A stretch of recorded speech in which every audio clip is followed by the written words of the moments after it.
Welcome to this explainer. Let's jump right in. If you're stepping into a front desk or service advisor role at M&A Auto Repair, this training is built exactly for you. You're about to learn the complete customer journey, from the exact moment the phone rings to the moment a set of keys is handed back. Really, you're the conductor of this whole operation, and mastering this process is what keeps our shop running like a well-oiled machine. So, welcome to your domain, the M&A Auto Repair Front Desk. You are literally the crucial first face the customer sees when they walk in the door, and the very last face they see when they leave. Every single phone call answered, every appointment scheduled, and every customer update flows right through this counter. Your professionalism and accuracy here completely set the tone for the entire repair experience. Here's our roadmap for today. 1. The foundation. 2. The perfect customer intake. 3. Estimates and authorizations. 4. The advisor call structure. And 5. Invoicing and vehicle release. Section 1. The foundation. Understanding your role and the core operating rules. To start, we need to talk about the clear separation of duties. On one side, you have the service advisor domain, where you handle the front office workspace, the point of sale, customer records, the repair board, and estimates. Contrast that with the technician domain, which is totally focused on assigned repairs, the shop floor, parts requests, and actual vehicle inspections. The rule of thumb here is using the smallest level of access needed for your job. As an advisor, you don't jump into shop floor tasks, and technicians don't process invoices. It's like a well-organized puzzle, and these boundaries keep everything secure. Now, there are 5 operating rules you've got to master, and they're totally non-negotiable. First up, always search before creating to avoid duplicates. Second, make sure to save records before processing any payments. Third, you absolutely must keep customer visible notes strictly separate from internal shop chatter. Fourth, never, ever share your login, password, or time clock PIN. And fifth, if the system blocks an action, read the message and correct the record. Never use a workaround or try to bypass it with a second transaction. Accurate data entry means our standard procedures are always followed. Section 2. The perfect customer intake. Starting the relationship right.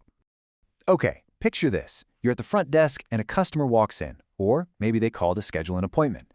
I have a quick question for you. What is the very first thing you must do in the system before anything else?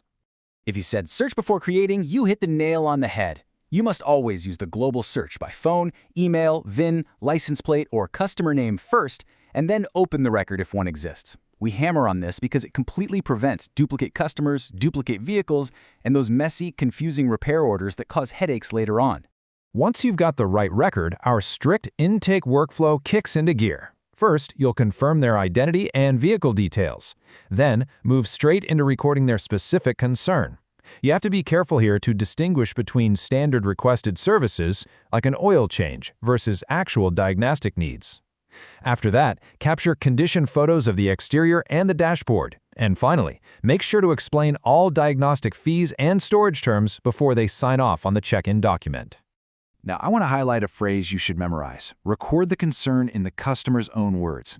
Why is that specific phrasing so absolutely crucial?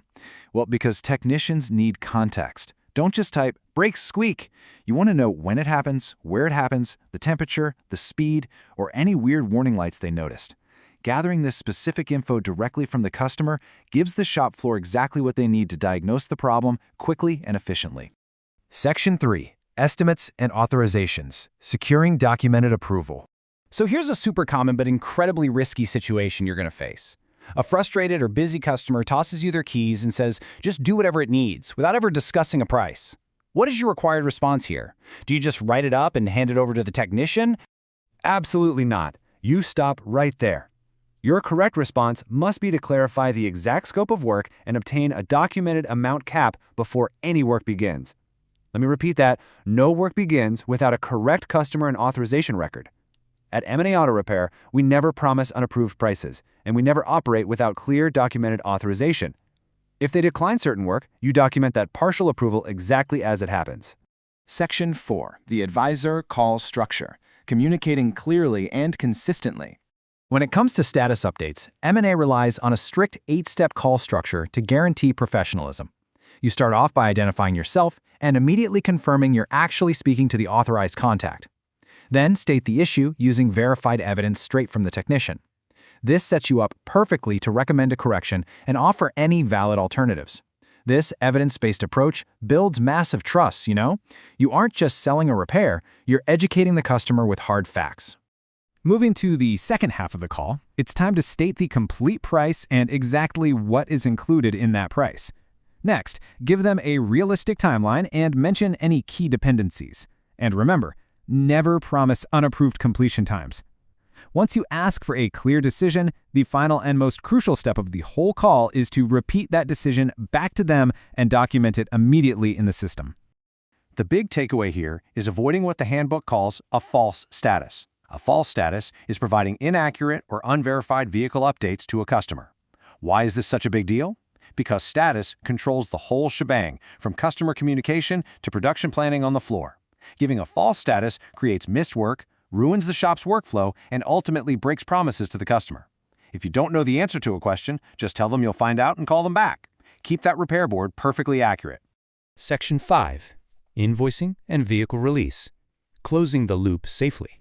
Before those keys are ever handed back, 6 specific exit conditions have to be met. The authorized work and the quality control check must both be entirely completed. Then, you make sure the invoice is 100% correct and payment collection or billing terms are fully prepared. Finally, you stage the vehicle for pickup and properly notify the customer. It's on you to close out this invoice and reconcile it safely. Ultimately, as a service advisor, you are the final gatekeeper here. The rule is absolute. No vehicle is delivered without a complete record, a correct invoice, and a verified quality control check. If a customer requests a refund or a void, you escalate it. Don't try to bypass system controls. You protect the keys, you protect the documents, and you protect the customer data until that loop is safely, officially closed. Well, we've covered a lot today, from intake and estimates right through to invoicing. But consider this: the customer journey doesn't actually end when they drive off the lot. Following up after the service is what transforms a one-time visitor into a loyal, lifelong client. How will your attention to detail today impact their safety tomorrow, or whether they return for their next service? Your real job isn't just processing cars, it's building lifelong trust. So, are you ready to take the desk?